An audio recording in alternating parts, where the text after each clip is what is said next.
guys, welcome to Faith and Entertainment. Thank you for being here. Today's video is on the king of rock and roll and how he worshipped the king. The faith of Elvis Presley. His stepbrother reveals details about his Bible habits, his generosity, and his belief in God. Elvis Presley became an international sensation before his untimely death in '77 at the age of 42.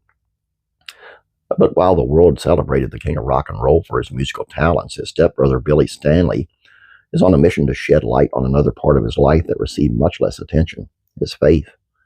Stanley, author of the forthcoming book, The Faith of Elvis, a story only a brother can tell, sat down with CBN's Faithwire to reveal some of the unique details of Elvis' faith and life. He was a Christian. Most people don't know that, he said. When I say Christian, he was a Bible-carrying Christian. Wherever he went, he took the Bible with him. In fact, Stanley, who worked for Elvis when he was on tour, was tasked with carrying the performer's Bible, and he often observed his stepbrother down on his knees praying. He read the Bible almost every day, he said.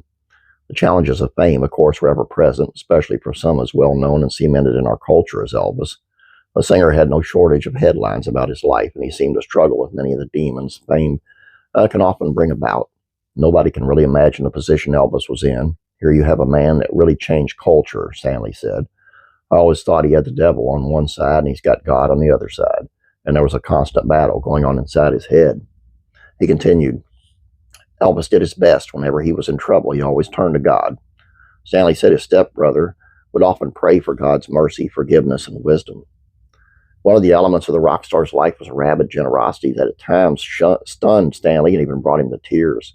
He was the most generous giver I've ever met in my life, giving money, cars, and homes to people he didn't even know. Stanley recalled one time he was driving around Memphis with Elvis. The two were chatting when they passed a homeless man. Elvis did a U-turn and told Stanley to grab his wallet to give money to the man. It was so thick you couldn't bend it, he said of Elvis's wallet. So I said, how much? He said, all of it. Elvis handed over the cash to the homeless man, who recognized the megastar. The homeless man told the singer he was a big fan, and Elvis responded by telling the man the cash gift was his way of paying him back for watching his movies and listening to his music. A touching memory left Stanley tearing up as he recounted the details. I still get a little emotional on this. As we were pulling away, the guy said, God bless you, Mr. Presley, and Elvis looked back at him and said, Sir, he already has. Stanley recalled, I'm sitting there crying like a baby going, this is generosity.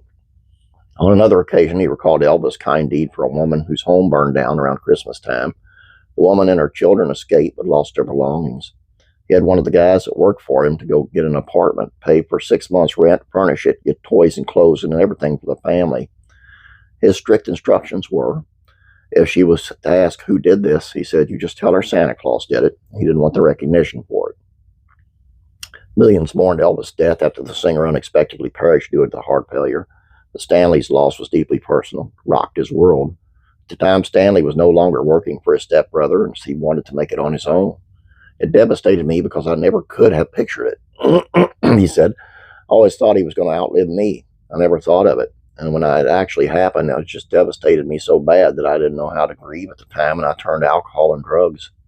Stanley recalled a dream he had after Elvis's death, an earth-shattering moment that led him to seek sobriety.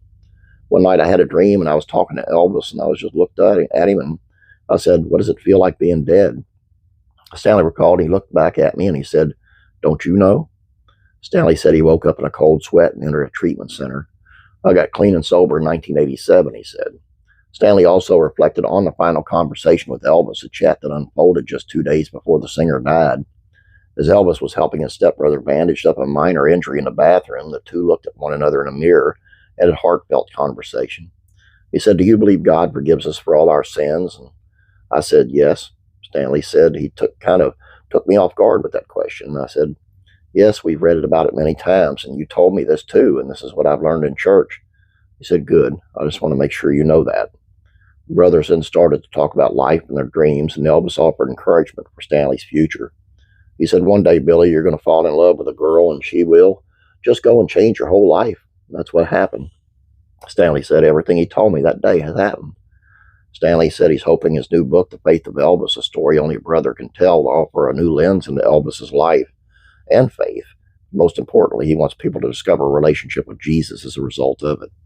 Only thing I hope is that they get a relationship with God themselves, seeing that the most famous entertainer of all time had a relationship with him, he said.